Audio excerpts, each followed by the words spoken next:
It's all good. So I'm also going to mute this tab because that gets very annoying very quickly. So that's good. Right, so that hopefully will work. Interestingly, I don't know. We'll need to check to see if that's working because strangely it's saying. Yeah, so it should be showing, which is good, but I don't know why it's showing as private. It's showing as private weirdly, which isn't particularly ideal. Don't know why it's doing that. I don't know. Need to look. Oh, mute.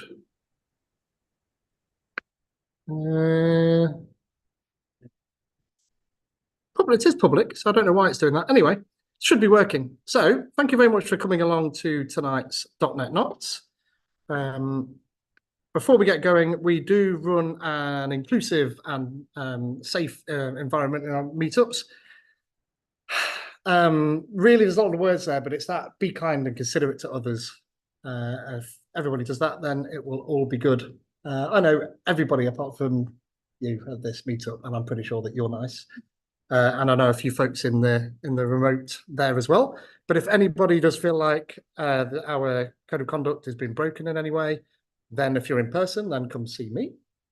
And if you're remote, then please send a message either to myself or preferably to Connell, who you'll see there in the chat and most likely waving as well. And we'll endeavour to do our best to make sure that you're made to feel more comfortable, and we'll take you through that whole process. So be nice, kind and considerate, and it'll all be good.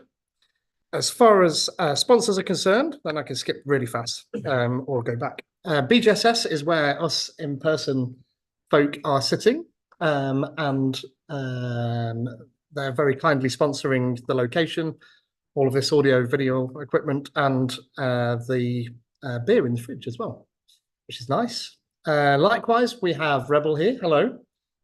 Looking for plates and over there, because we also have soft drinks and pizza. If you're in person, then you get fed and watered and a nice comfy position and a nice view and all those good things. So it's well worth coming in person if you possibly can. My alter ego company, PJG Creations, is paying for all the hosting and emails and all the good stuff that happens around that. So that's why I get to put that on there. And also JetBrains. Now, JetBrains are sponsoring us a 12-month license to any one of their particular products. So if you use JetBrains products, that's great. If you don't know who they are, they make developer tools for developers. So things like Rider, IntelliJ, WebStorm, PHP Storm, ReSharper, all of those good things. Is ReSharper still a thing these days? I don't know, because I've never really used it because it was always C# and I was Visual Basic when that thing came out. I think it still exists. Yeah, still used? Yeah, I've switched to Rider, but I think it's still a thing. Yeah, with OpenAI and all of the stuff that we get with Copilot and stuff, it's interesting to see whether or not they can iterate on that and make it even better. Either way, they make some awesome products and they're sponsoring it.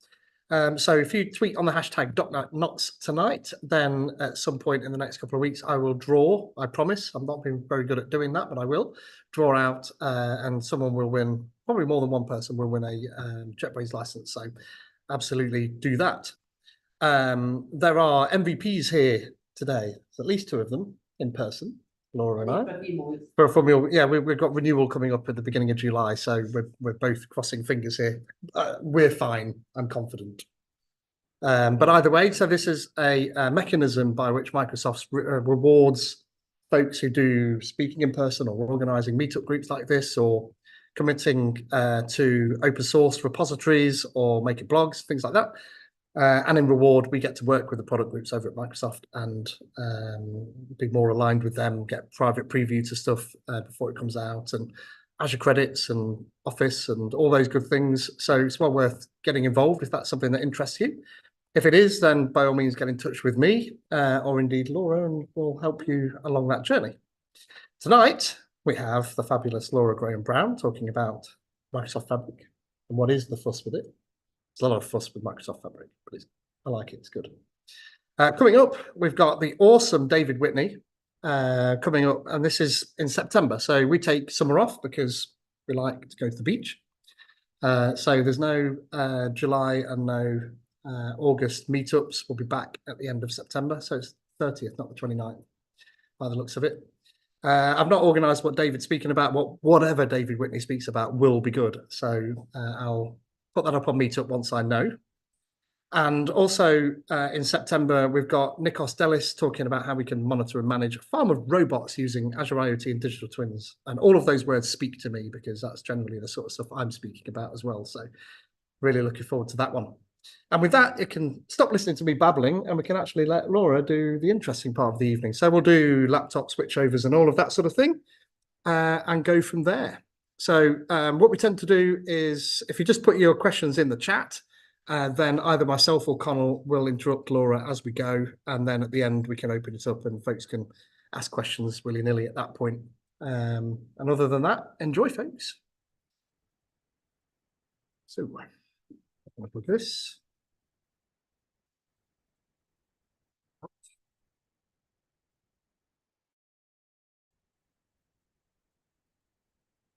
You take that. I take that. And party.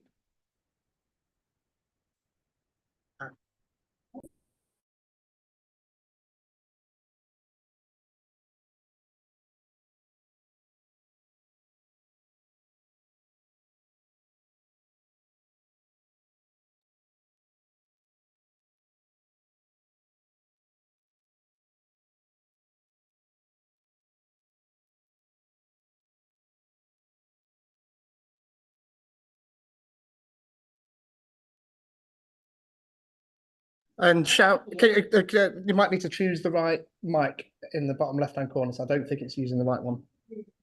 Oh, it says it's headset. Yes, mine does that same thing. Yep. Let's go with that one. Is that one better? Can people hear me? That's better. Connell's waving his hand saying no. Looks like you can now. Yeah, you can now? Yes, that's Is it better. Connell, give me a thumbs up or not. It's good. Right. Yeah, cool. Enjoy, folks. Let's share a screen. Tell you what we'll do. Make sure that your audio output is set to the XDON thing as well, so that we can hear folks if they ask questions or Connell shouts because he can't hear anything. Yeah, that. There we go. There we go. That's hopefully working. Connell, if you can just say something. Hello, hello. Oh, turn your volume up. No, that'd be a good idea, wouldn't it? Geez, technical. It's very technical, this. I can break any demo. Leave me alone. Yeah. And your volume And is my up. volume is up. Couldn't hear Connell though, weirdly. Hello, hello. Testing, testing. That doesn't matter. Well, it might do. As long as everyone can hear us, it's okay. Don't worry. No questions from the chat there. Oops. Okay. I So can say what I want. the fuss about Fabric. Microsoft have made a lot of fuss about Fabric. The only reason it's been reasonably quiet is because of, let me lose that corner, is because of Copilot. Okay, so I will admit now I don't like Copilot. I know it isn't very popular, but hey go. Right, so about me. I'm Lord GB because Graham Brown's too long. I have a blog, I have a YouTube channel called Hatful of Data. It's got various things. It's my notebook. When I work out how to do something, or someone gives me a technical question, and I got the answer, I write it down on my blog because then I can't lose the bit of paper that I wrote it down on, and that's how that works. So, I'm also a data platform MVP for my sins because I do Power BI stuff mostly. So, what is this thing about Fabric? Oh, and also, my brain doesn't stop. Okay, so the only way I can slow down my brain, because I have a very good dose of ADHD, is to play technical games. So I play strategy board games. This is a role-playing game where I'm dying. Those 3 death tokens are not good. So, we all right? Yep. Oh, he missed his drink. So, a year ago, last May, in Build, this guy in the top left-hand corner is called Arun. Arun owns the data platform side, and he is the smiliest man in Microsoft that I know. And he bounced around the stage at Build, basically turning around and going, "Why is this thing doing this to me?" Okay. But jumped around the stage at Bill going, look at all the toys, look at all the toys. We built big toys. And he was just like a little child. And he still is. I love him to bits and he'll talk to anybody.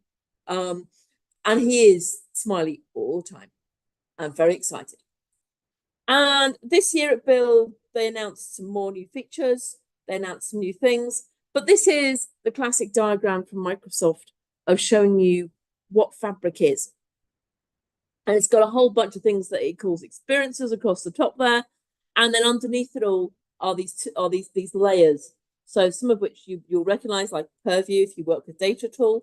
OneLake, they keep referring to as the OneDrive for data, which I really dislike as a description. But the idea is there's only one lake in a tenancy, and that's where all the data lives.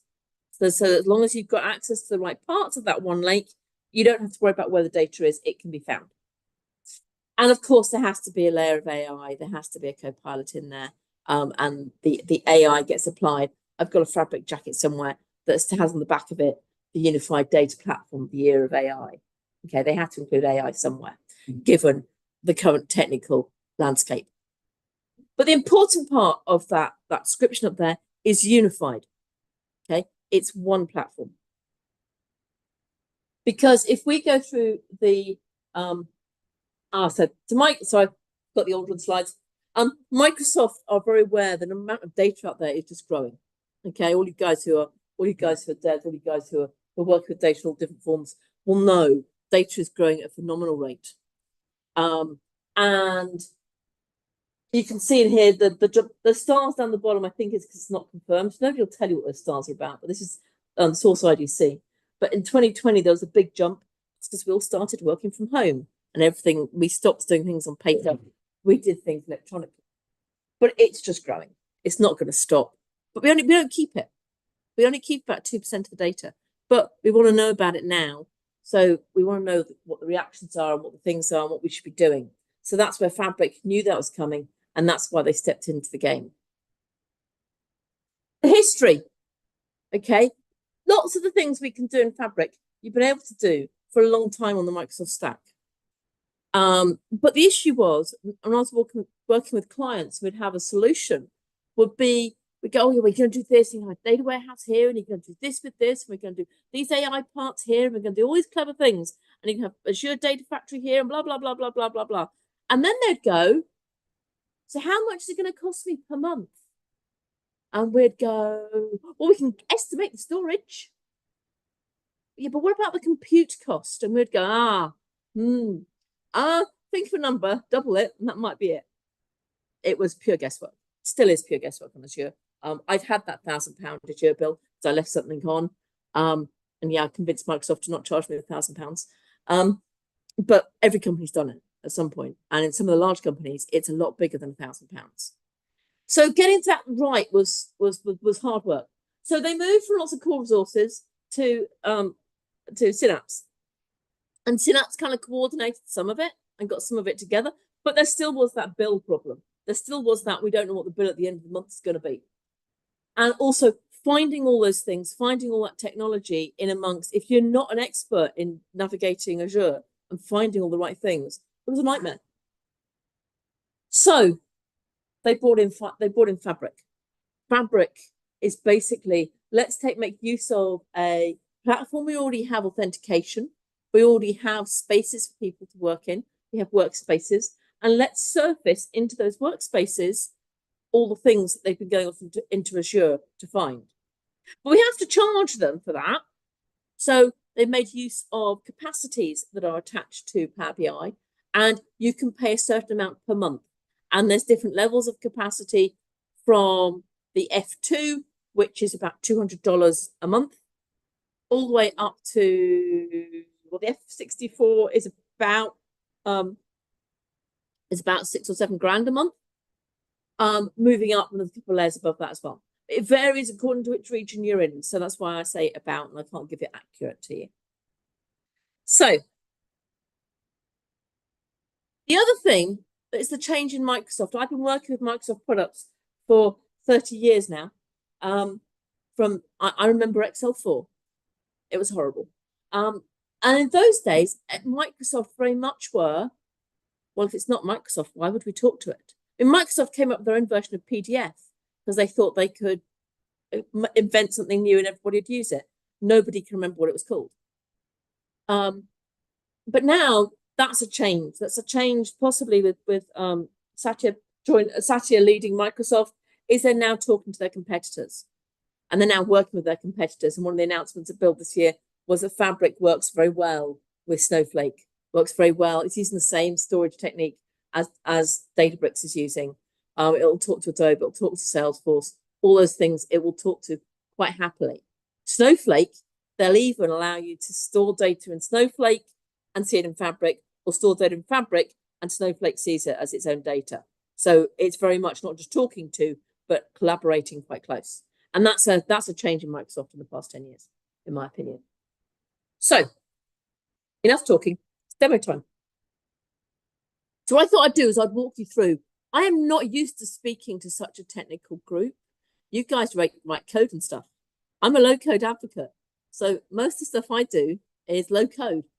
So let's start in Fabric, okay? Fabric.microsoft.com will get you to this screen and we'll give you an idea of some of those experiences we were talking about on that slide of the different experiences that are there. Let me pick up my mouse, that's better.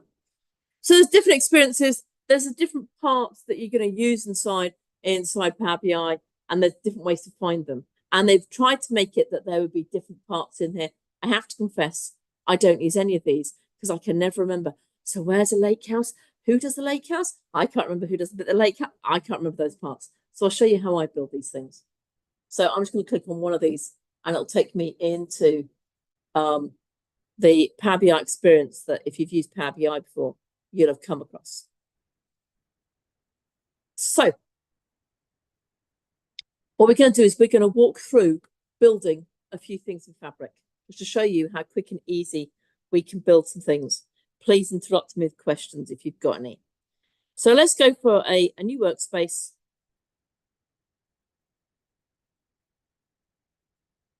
I've already got a workspace, which I've already built this in, hence the name Blue Peter on the end there. And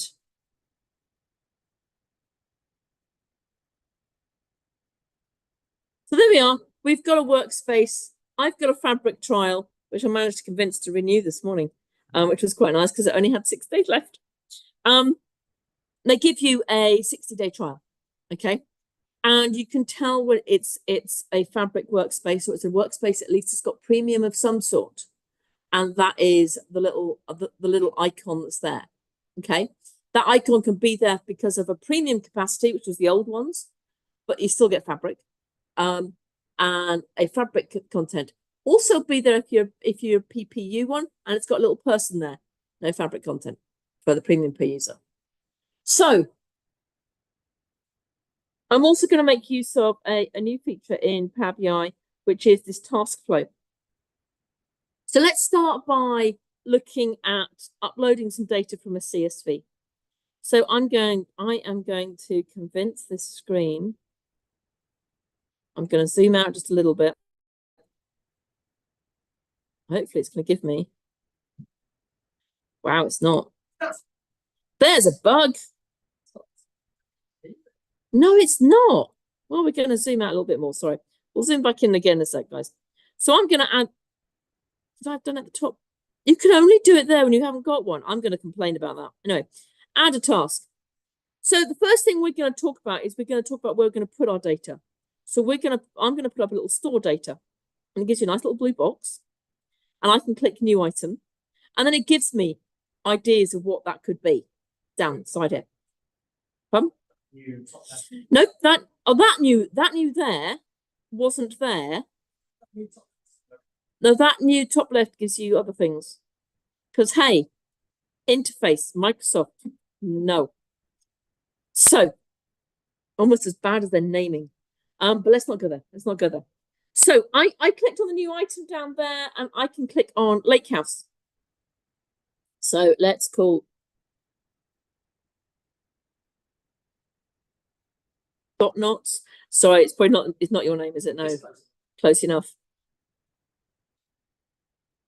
It'll take a little while to, that's why I built a preview version of this. So, Lake House. So one of the things I said in the description was explain the different kinds of houses. So warehouse stores data, it's got tables. Lake House has tables as well, but also can store things that aren't tables, can store files, etc. And we'll get onto the event house a little later. So into the files, I'm going to upload a file.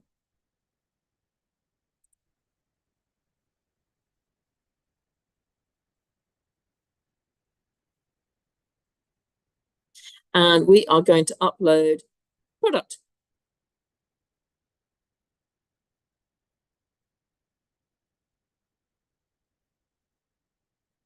And while we're here as right now, I'm not that. I'll do that in a second. Right, so then I can see in files, I can see that file. It works quite well with CSV files. It knows how to view them. Okay, so that opens up. And there are multiple ways we can do that. But if you look at that data, it's not particularly clean. We've got some dollar signs around the money, and there's possibly too many things in there. You might want to remove some stuff.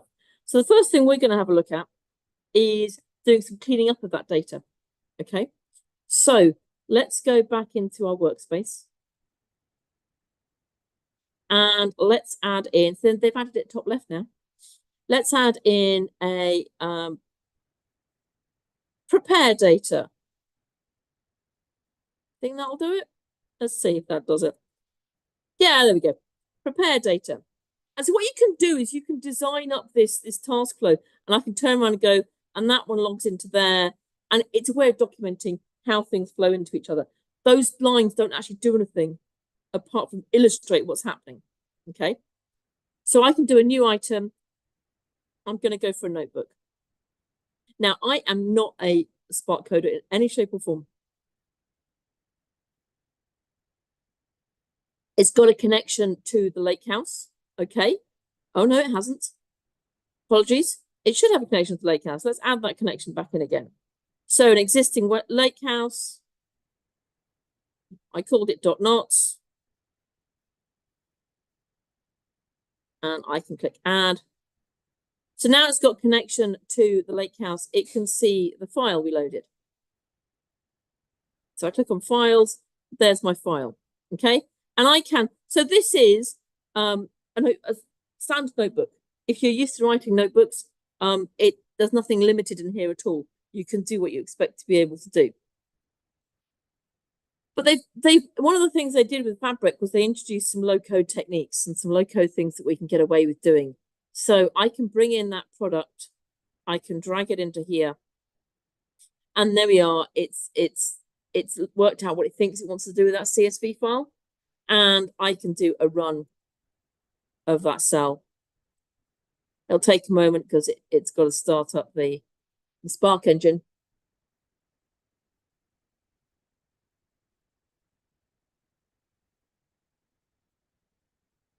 First time it runs, it takes a little while longer, but there we are. We've got a whole bunch of things. Okay, so when we look at that data, we think, I want to clean up that data. I want to sort it out. So let's go and use the data wrangler. You have to have run the code once in order to have populated the data frame. So when I click the data wrangler, there's the data frame it can find.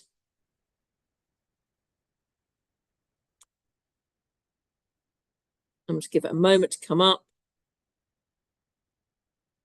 Okay, let me just minimize that for a second. There we go. So we can see our data, we can see our code, our data is in there, and in this box down here, it will write the code for us. The problem we had was that standard cost has got the wrong things in it. So what we're going to do into there is we're going to get rid of that dollar sign, firstly. So the easy way to do that, we could come through here and go and find the things to do. But let's go and have a look at, I don't write this kind of code. It's not my skill. So, well, I've got better at it, but that's what I claim. New column by example. For anybody that's used Power Query, you'll know the column by example trick. And it comes up with some nice things in here. Now, it doesn't let me rename the column usually. Let me see if I can get it to convince it to let me rename the column. Oh, it's going to. Let's call it cost. Oh, let's call it cost with a capital O. That makes sense. Of course. There we go. Right. Now, the thing here is what we do is we enter in an example of what the answer to be for that row. So that is 868.63. Press return. It thinks about it for a bit. And there it goes. He goes, well, I think I've worked that out and it's done it for all of those. That's fine. And if you look down here, you can see it said strip off the $sign. That sounds fine. Having worked through this demo earlier today, so I did prep, honest guys, you can break it. It breaks quite quickly if you just do that.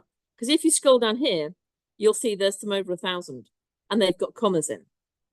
But I can double click on that number there and I can go into there and I can remove that comma.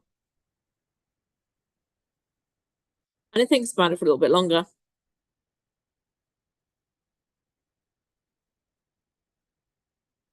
There we go. So now what it does, and for those of you who do know this code, and for those of you who are coders, you're going to be upset by what it does because of what I'm going to do afterwards, but bear with me, okay, guys? It calculates the number and then converts it into a string. Okay, now, I can probably guess enough code in there to stop it doing what it's doing there, okay? But for people that don't know any of the coding, it provides a low code option in here. And so I'm not going to edit the code. I am going to let it stick with that code and we'll fix it. Is that AI using like that as well?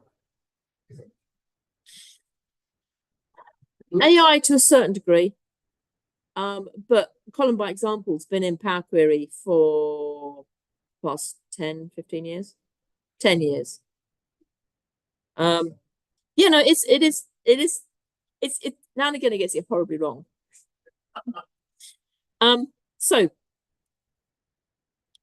But as you can see, it's left aligned, which is a really good hint that it's a string. And you can see up in the top left-hand corner, there's a little A inside a box. So that means it's this is where I'd normally go and poke at the screen, but I'm being good, okay?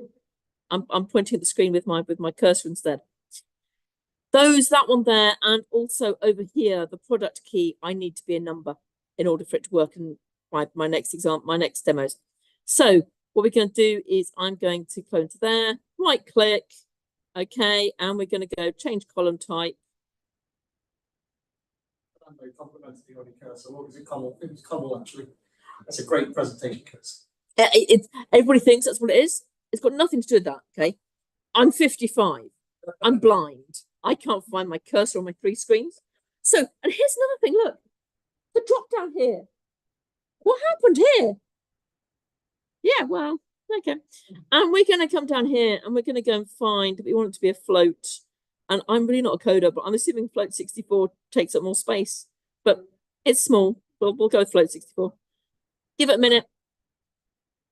And there you are. It shows you the red is what it was previously. The green is what it's going to be. Okay. So I can then click apply. And you can see down here, if I expand this up, you can see the steps that it's going through. Okay. We're just going to do that to one more. And that's to the product key. Now, there will be better ways to write this code. And I showed some of the code to somebody that normally writes it for me. And they went, well, yeah, it's got some issues, but it's not horrific. That is not what I expected you to do there. Give me a right click there. Thank you very much. Change column type. We're just going to change that one to be a integer.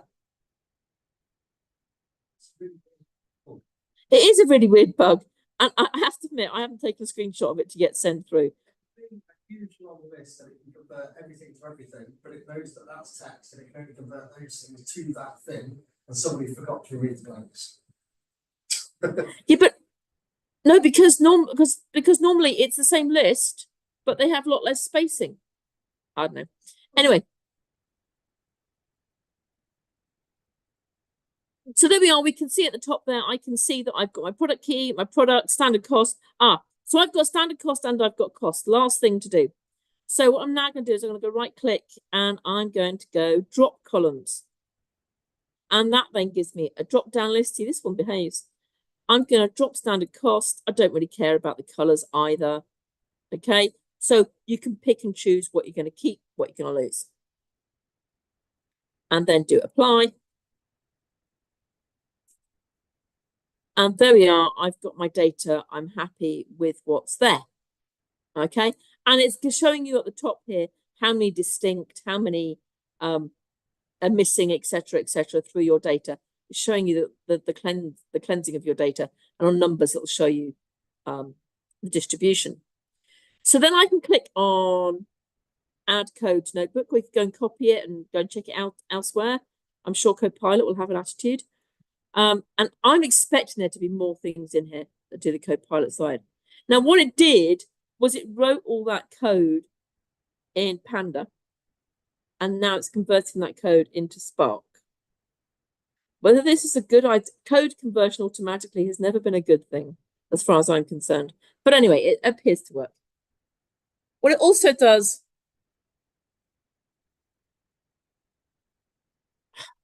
let me go and find where it put that code. It also puts comments in.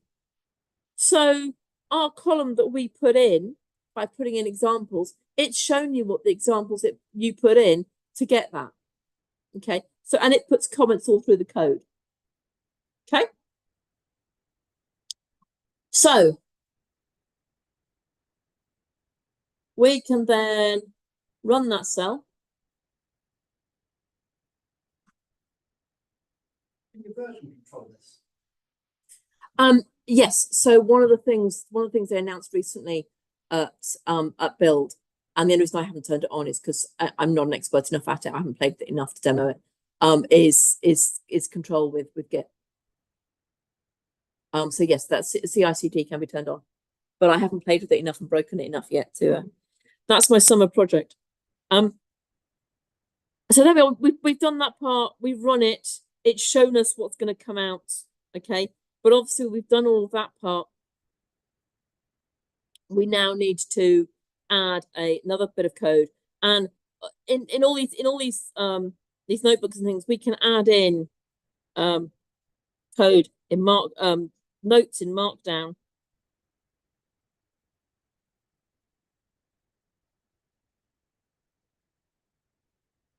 Okay, so there we are. We can put in documentation that we all love to do so much of. Now this part, let's see if I can remember how to write this. If not, we're going to have to go to the Blue Peter version and steal it. So ds clean dot write dot mode. Do you know what? I'm just gonna quickly test something. There it is. There's a reason to have Windows history, a clipboard history. There we go. So what I'm doing in there is I'm saying overwrite the table, which obviously isn't going to be the attitude if this is going to be a fast changing. You're going to have to come up with some other method of doing this, okay? And how you're going to work with appending new ones. That's not the purpose of this notebook. A little bit more complicated to work with. The format Delta is the format that's behind Fabric, and why Fabric can write things so quickly and get data back so quickly is to do with the Delta files behind the scenes. And then we're saying save as a table called products.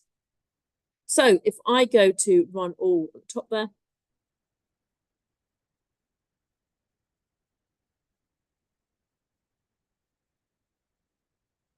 we can see the different parts appearing. Now, obviously, where it's doing the displays, there are parts in there that you could say just display the first 5 rows and things. There are ways of doing that.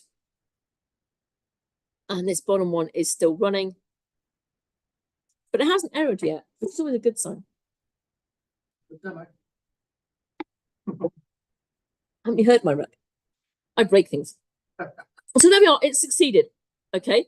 So it's got a thing in there saying it's succeeded, and it can see the various parts that it's put in there. So all those messages, I'm sure, mean lots of things to lots of people, but for me, the important part is to go back into the Lakehouse and to look under tables.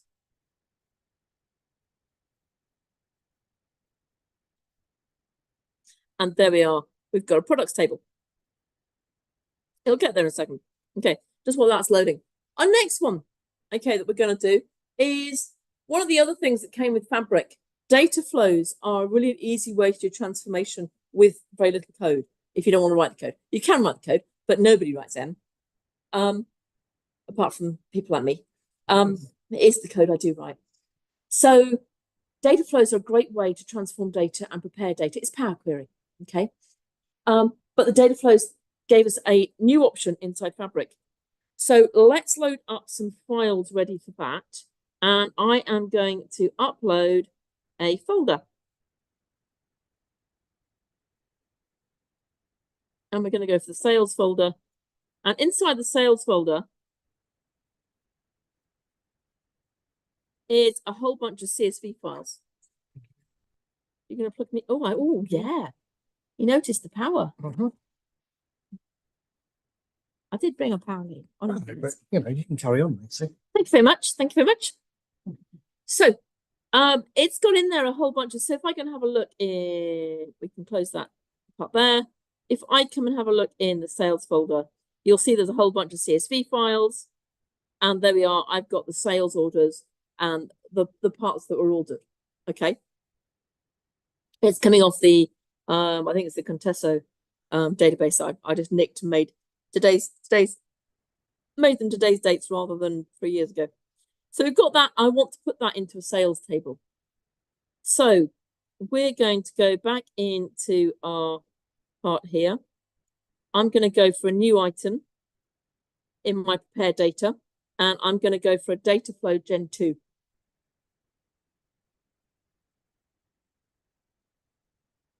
And I'm going to keep it reasonably simple. So we're going to go for, it's none of these ones that I want. I'm going to go for get data from another source. And one of those sources is OneLake, is actually to get data out of OneLake. Okay, so if I come down here, there's my lakehouse, and as soon as you click on it, it takes that click as a click and OK. There is no kind of, and I want that one. If you click on the wrong one, tough. Yeah, been there, done that. Thank you. And there's a whole bunch of things that appear. You're thinking, what are all those? Be my guest, go and play, but they're not what we're looking for. Not today. What I'm looking for today is looking under files and just clicking on sales. Okay, I could have gone into files and found a file in there, but I just want the sales there. And then I'm going to click create. And it thinks about it for a bit. And here we are in, if any of you've looked in Power Query inside Excel or Power BI or various other places where Power Query invades. Here we are, we've got a little query, we've got some steps on the right-hand side. We want to combine all those files. The trick here is to change that data type on the content, change it to be binary, and then click the little button. The advantage of that step above means you could have filtered out files you didn't want to combine and all those parts. And there you are, it's showing you the first file. It's showing you what's in that file. And yet it's showing them all as text, but don't worry, it fixes that in a minute. If you think files are going to give errors, you can say skip them, all those nice things. And then I'm going to click OK. And what it'll do is it'll go and write some helper queries for you. And this is one of the tricks that's been in Excel Power Query for a long time. Replaced a whole lot of VBA code for me. So there we go. It's given me a whole bunch. It's given me the data. There are some various parts in here if you want to go through and look at it and as to what they've done. If you want to have a look in here, there's the parts that are written in here. If you want to change the transform, there's a transform sample here. If you want to change the query, you change that one. And the function will automatically update. Okay, please don't go and try and change the function. It will tell you off. Just saying. But it works incredibly well to combine a whole bunch of files. Okay, and that we've been able to do. Let's see if I can move that out of the way. Let's move that over there somewhere. That we've always been able to do. Data flows have been around for a long time. And in the various versions of Power Query. But down the bottom here, we've got an add data destination. what you have to make sure, okay, I didn't point out in the last one, but I've deliberately made sure it's going to be clean here. You can't have any spaces in your column names. And this is where in the Power BI world, we're taught put spaces in column names because it's friendly. In the database world, that's a no. So it's kind of the database world wins here. So data destination, we're going to put in a plus. And it's going to go into a lake house. If it's the first time you've connected to a lake house, it'll ask you to set the connection up. Occasionally that connection breaks, so you have to delete it and go and rebuild it. I need to blog how to do that. It's happened to me twice. And here it is showing you that actually we can see all the lake houses. You could be sending this to any lake house because they're all in the one lake. And let's go and find it. There we go. .NET Knots. And then give your table a name. Oh no, sorry. We have to convince it. We have to go and find the lake house. Sorry. Ignore the data flow staging lake houses. They're not meant to be visible. It's a feature that Microsoft forgot to fix. It's an improvement opportunity. They keep claiming they're going to hide them. It comes in here and checks that you're all right with everything that's going to get transferred across. Slightly concerned that it's saying source type any, but hey, let's go for it.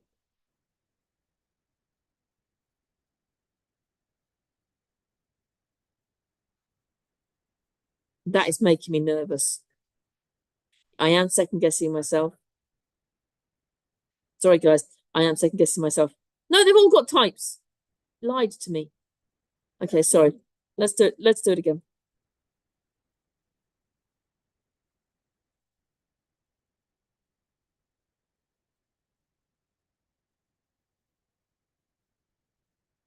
If I can remember what I called you guys, it would really help. If I can remember my alphabet, it also would help. .NET is D. .NET Knots. There you go. And you've got to go and find the lake house. .Knots. Next. And save settings. At least one column must be mapped. You need to tick the checkboxes for some reason. I knew this was going to cancel. Did I need to check the checkboxes? It's not checked the checkboxes for me, which it normally does. So let's just try this one more time. Lake house. Next.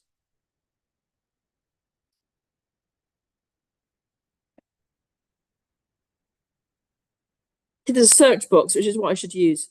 A lot more useful. A new table with created .knots. Yeah, go for it next.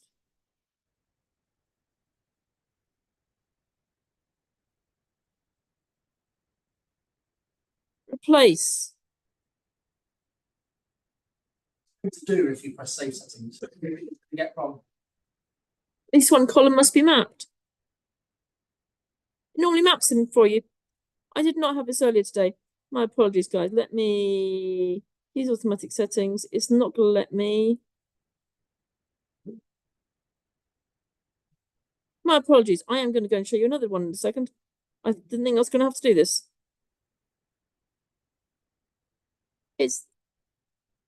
Nope, it's not letting me tick them.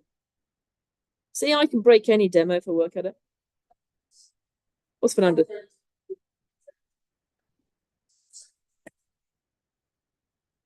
Append. Yeah, Fernando, that doesn't map column. Okay, so what I'm going to do, this is why we prep.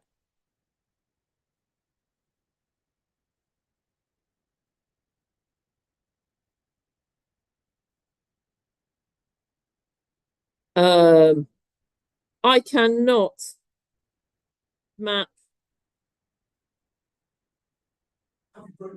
I've broken it.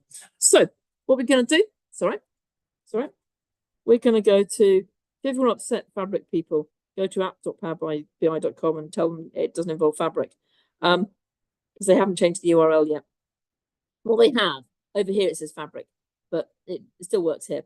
So I'm going to go and show you. Here's one I made earlier. With Peter. See, I even put your logo on it. I'm just going to show this one. And so let me explain something about this lovely diagram that they've added.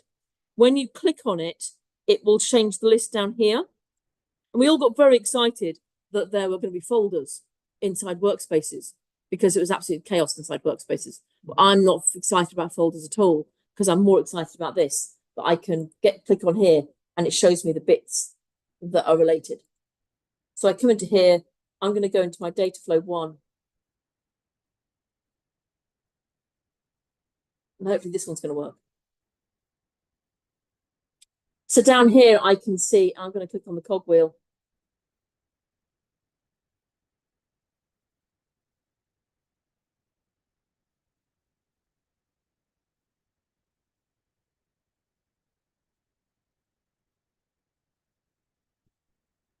I'm hoping. And this is what should have shown up. Okay, and the fact that all the source types are there and it's working it out and it goes through.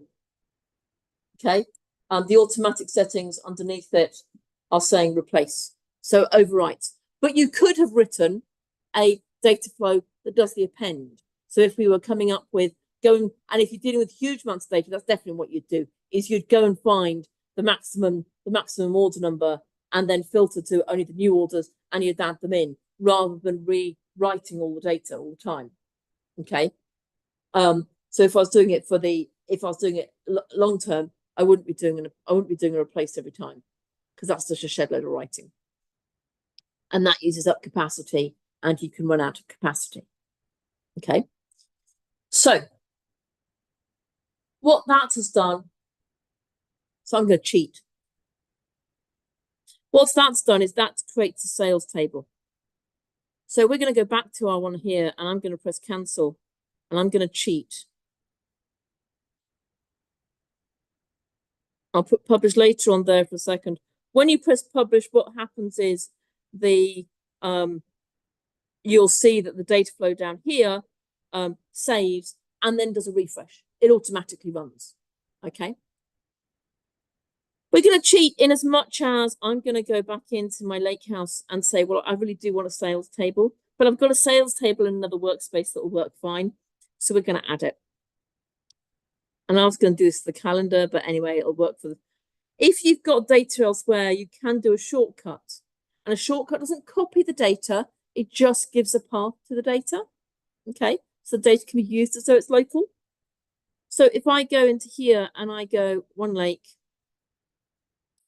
and I'm going to go for my bikes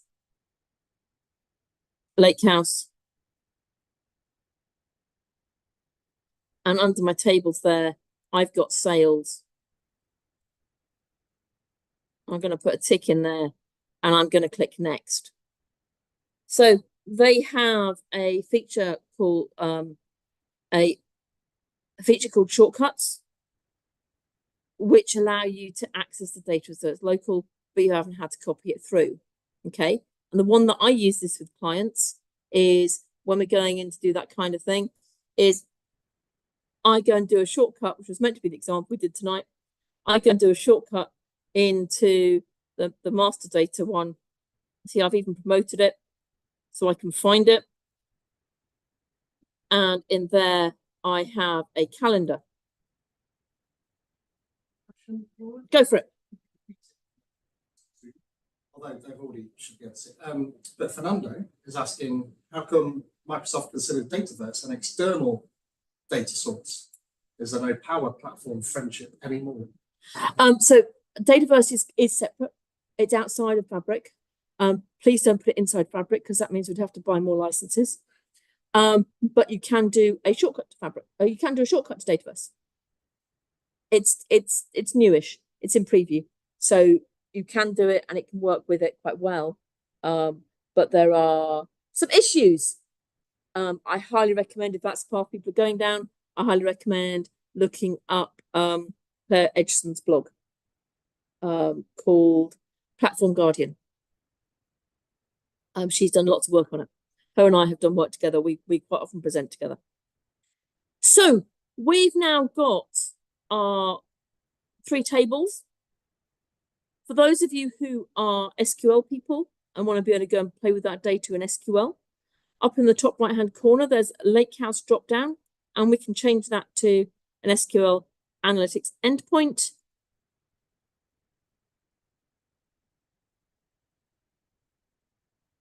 And in here, we can write a new query. It goes to me writing SQL on the fly. Select star. I can do this one at least from calendar. Okay, and we can run that query.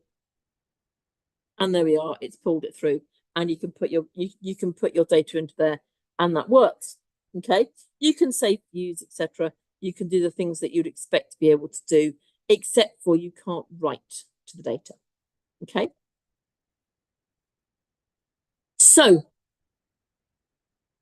we've brought data in through a notebook. We've brought data in through a data flow, although it didn't work. I will work out why a little later, and I promise I'll put it up on LinkedIn.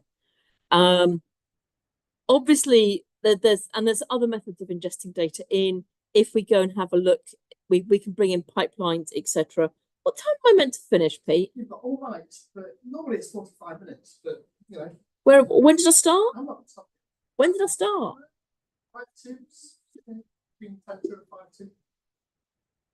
So I'm not going to do pipelines because that just takes too long. But there are pipelines to do the orchestration, and they will let you schedule your data flows running and all those other things running, and your notebooks running, etc., and do other actions as well. But what I want to show you now is if I come down here into the model, okay, you can see that there is a whole bunch of data that's been brought through. There are some ones in there that you kind of look at going, I don't know what they're for. No, neither do I. That they shouldn't be there, okay? And there's parts here. And this was the way we told everybody to do it at the beginning.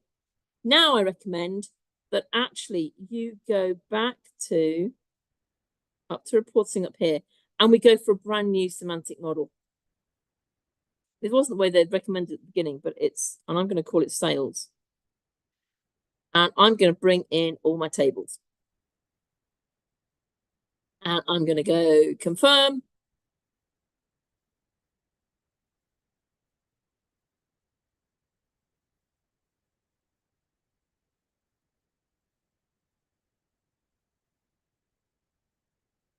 And the part is not, it doesn't quite yet match Power BI desktop, but it does get close. And it's getting closer. Oh, pop-up blocked. How did that pop-up block? Always allow. What could possibly go wrong? I'm just going to go into the workspace and see if that semantic model appeared. Unselect. I've got a semantic model down here called sales. So I am going to click on there and click on open data model. So there we go. I've got my 3 tables. And it's just the same as in Power BI. I can drag and drop in. Now, some of the issues it has compared to Power BI, I've got calendar and sales there. It's not showing me the preview, but it sometimes does, sometimes doesn't. Most of the time doesn't. And the cardinality, it doesn't guess right, because it should be 1 row in the calendar has many rows in sales. So that shouldn't be many to 1. It should be 1 to many. And click save. And there we are. That's the line that we're expecting, a 1 at that end and a many at this end. And let's just do the same on the product key. And we're going to do exactly the same again, change it to a 1 to many and click save.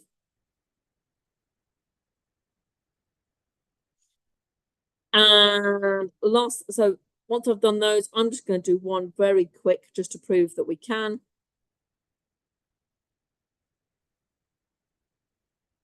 And you can do the zoom in as you'd expect. I'm going to just put in a total sales measure.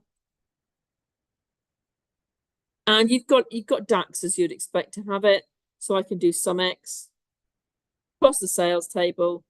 Let's take the quantity and times it by the related cost. Okay, so the DAX is still there. The helpful boxes that get in the way are still there. And there you are, I can put my brackets in. I can also formatting that you might have wanted to do on a measure like that in Power BI. Desktop, you'd normally do via the ribbons, but here we're going to do it via the properties pane and say the format is going to be the currency. And if we're being really good, we're going to remember that the currency was dollars. It wasn't pounds. Okay, so I put those things in. You'd write your measures up, you'd do your various things, etc., and build your model. So once that's done, be aware, okay, there's a line up there that's telling us about it. It saves as it goes. So if you do something wrong or stupid, it saves as it goes, okay? So then I can go to a new report.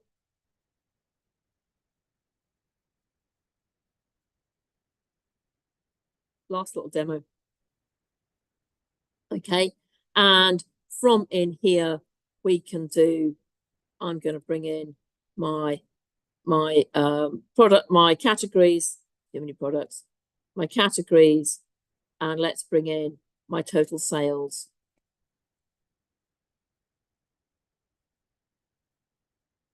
Okay, that's obviously for all years. So then I can bring in a slicer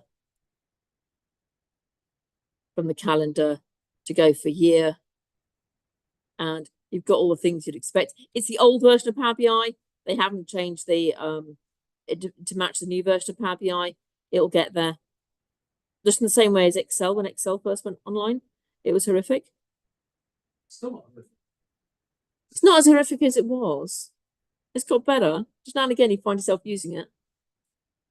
And there we go. We can then go and pick a year. Okay, I can bring in a card and I can show that total sales is a number that's formatted correctly, and we can move through there. Okay. Now, the one thing I haven't mentioned, okay, I don't think I'm going to have a chance to demo. These demos always take longer than I expect. The one thing I haven't mentioned yet is some of the other things that came along as well, which I think would be of interest to some of you guys, is the new announcement this year for this build was Event House. Okay, and Event House, let me go and show it in this one. Yep. Storage mode automatically assigned to direct link here. Interesting. Oh, okay, yes. So it is automatically assigned. So yes, that's so if I go back into can't see it from here. Okay. One of the things that came with Fabric, if you do Power BI reports on a reasonable size sort of data, you have a number of options. Okay. The import version, you have to refresh. Okay, so that's its disadvantage. Direct query is instant and it's there and it's lovely. Has the disadvantage that every time anybody touches a slicer, goes to a new page, etc., etc., etc., it has to requery the database. So pages take whiles to load, and you have to build those queries very carefully to make sure that you've only got the data you want. It's all very tight, etc., etc., etc. So I banned, when I was a Power BI admin, I banned all direct reports unless you had permission from me. And the answer was no. But so now with Fabric, you've got a thing called Direct Lake. And as long as your model obeys all the rules, and there are a whole bunch of rules that you are allowed to and not allowed to do. Calculated columns, no, not allowed those. You have to do it back in the data. All those, and there's a whole bunch of things you're not allowed to do. Benny de Jager or Phil Seamark, who are both on the Power BI CAT team, have got really good blogs about it. But this is Direct Lake, which means if that data was real time changing, this would change with it, and it would be instant, because the way Fabric stores its data is a lot faster to query, it's a lot faster to get to, and that's what Fabric really brought behind the scenes. Is the Delta Parquet files, and no, Parquet apparently isn't flooring. but the technology they've used behind the scenes to do the compression of the data is what they're doing there. Okay, so that it is. So thank you very much, Fernando, for pointing that out. Another one. He's good at this game. Yes. Use desktop Power BI flavor. Yes, you can. Yes, you can. Sorry, can we use Power BI desktop flavor? So yes, you can. The semantic, be careful with it though, because there are some things that break. To begin with, you couldn't at all. But what you need to do is download some of the semantic model, or from Power BI desktop, you can connect to the semantic model. So depends what you're trying to edit, whether it's a semantic model, which used to be known as a data set, Microsoft naming. And so you've got a number of options there. But what you should be doing is, if you've built beautiful fabric and done all the nice things, you've done all the cleansing of data and all that magic, you should then be, the next layer should be building good semantic models for your users, who then can just connect to your semantic models. And you will probably need more than one. Yeah? Right, very briefly, I promise this is going to be brief because I can see there's pizza boxes. Let's go back into here. Oh, close the data bar. Do you? Yes, I want to exit. Go away, leave me alone. Right, okay. So let's get data here.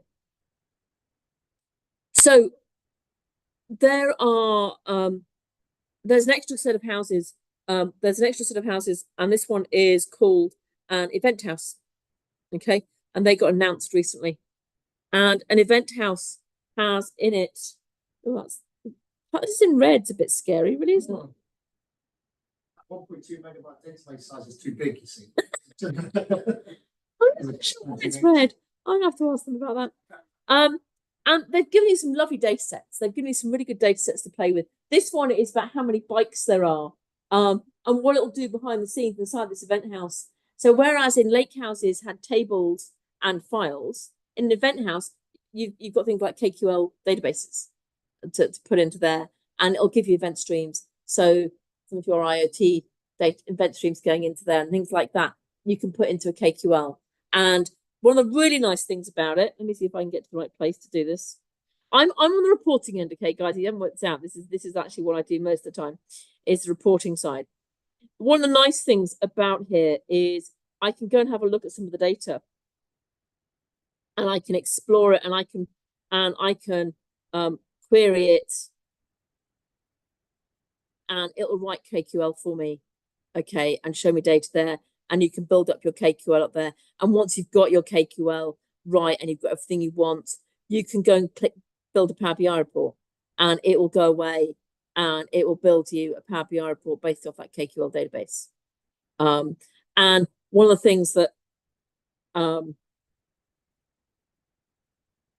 into here is, this is nicked straight off of build, all the things that you can do in here. So once you've got your event house, it's got your event streams in it, which can be all sorts of types of data coming in, IoT, all sorts of other things out there that could be providing your event stream. You can have a reflex on the end that reacts to that data.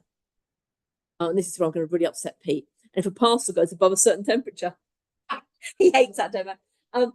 Or if you've got data that you just need to understand what's happening out there, you can have reflexes that happen that act on it. And that's their new thing they've brought out this year. Lots of parts that come off the real-time hub that's in there, so that you can build a whole bunch of things that can fit off of what's there.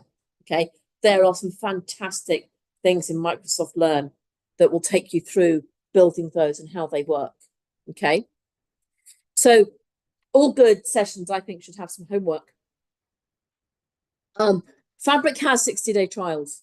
Okay, if your tenancy will allow you, obviously your work tenancy, they might have turned this off because there's a limit to how many trials they can have. Also, they might not want you being distracted for the day. But if you've got access to a place where you can do it, go and create yourself a 60-day trial and go and have a play. Microsoft Learn has a whole series on getting started with Microsoft Fabric. Okay, and it's great. Walk through it, have a go at it, have things. All the data platform MVPs are all very keen to tell you all about it. So they will all have blogs out there. And if they don't, and you can't find it, come and harass me. I will find somebody to write you that blog. I won't do it probably because it's probably what you're asking for is a lot more technical than I can do. But I will find somebody who can. If not, I will find the people out there that do. I know in my head, I know who the guy who does KQL, does superb demos, etc., etc. So we'll go from there. That's me.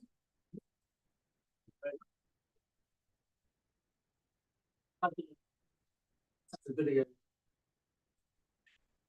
So you can go check that out. Sander van der Velde has done Fabric as well, but you're right, there's going to be an MVP somewhere that's done something with this. There is a question. Go for it. Fernando? Of course, it's from Fernando. No, just read it off the screen and then be repeating. If you just get it from the chat, if you kind of if you go to the top of your screen, that will pop up, and then just click chat, and then there you are. Read that. One character was knows that when you want to save dollars on CU, we pause them, but what would the impact be on the streams in the real time? Okay. If you pause, so capacities behind the scenes can be paused, and when they're paused, they don't cost money. Just like that Azure thing that you didn't turn off, like cost me £1,000. The same thing here, but if you've got your real time, you're relying on that real time, you turn off your capacity, it won't happen. Well, it just stops. But, and I'm not an expert on capacity, so this is probably a good question for some capacity experts.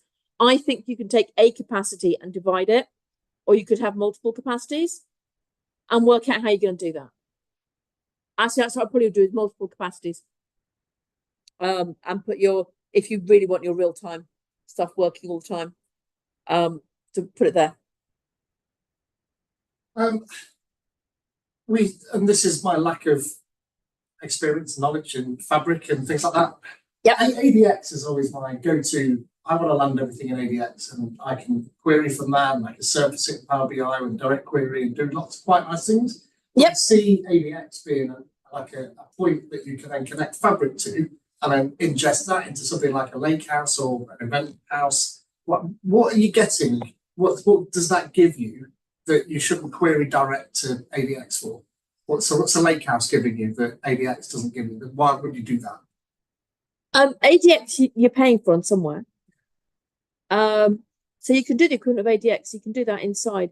You can do that inside Fabric completely. Right. So you could put that inside Fabric. So therefore, you'd be using a Fabric capacity. Some of the advantages is actually the data exists inside. You've got a table, so that's easier to query, and you can do some other clever things with that.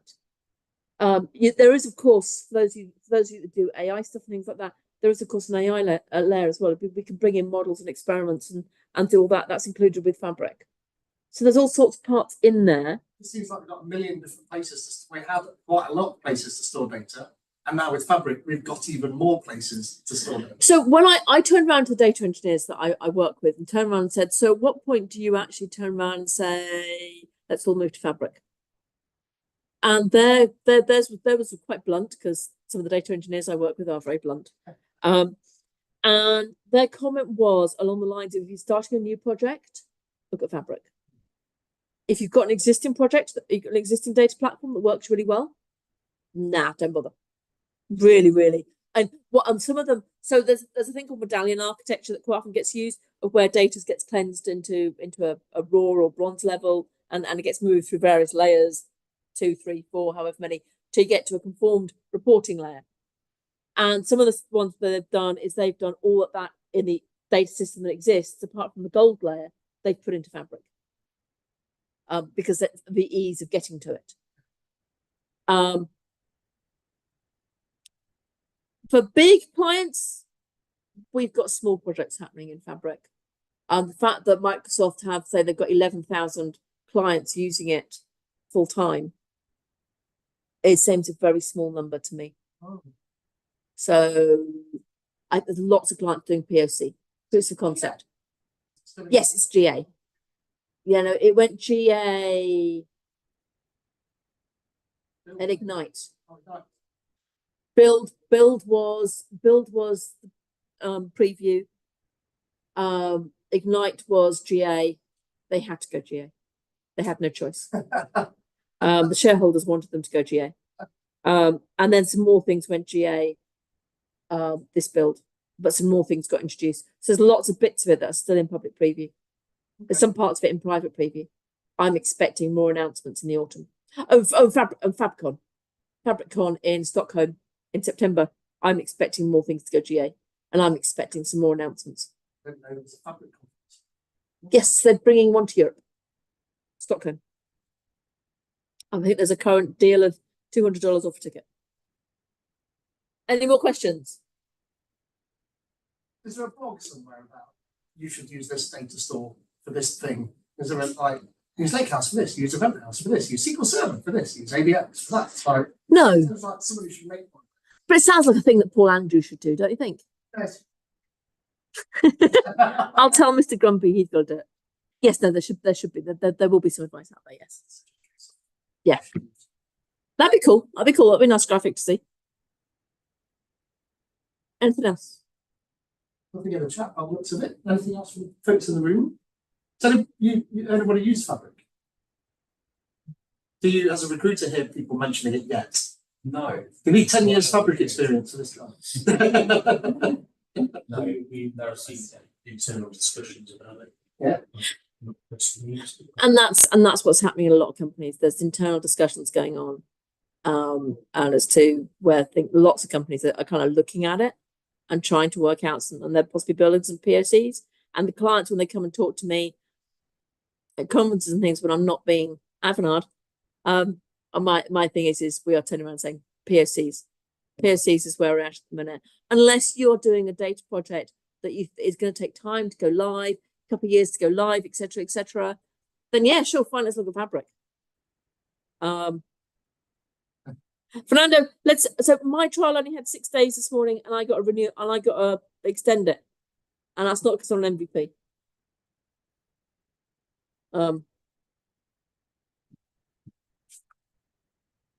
Yeah, the trials are coming to an end. But I think there's a thing in there of being able to turn on capacities, the $200 a month capacities, and then being able to turn them off. Saves on the cost. Okay. Sounds good. Anybody has any questions after this, do feel free to reach out to me on LinkedIn. Thanks again to our sponsors, by the way. Definitely, thanks. BTSS for the location and the alcoholic beverages. And my cider. And your cider. Rebel for the pizza and the soft drinks. Thank you very much to Rebel. JetBrains for the license. And thanks again to Laura for the fantastic talk. And do keep in touch. For those folks over there on Zoom, that's it. We're going to disappear. We're going to eat the pizza. So we'll catch you in September for the next one. Keep your eye on Twitter and Meetup, and we'll see you then. So cheers, folks. Bye-bye.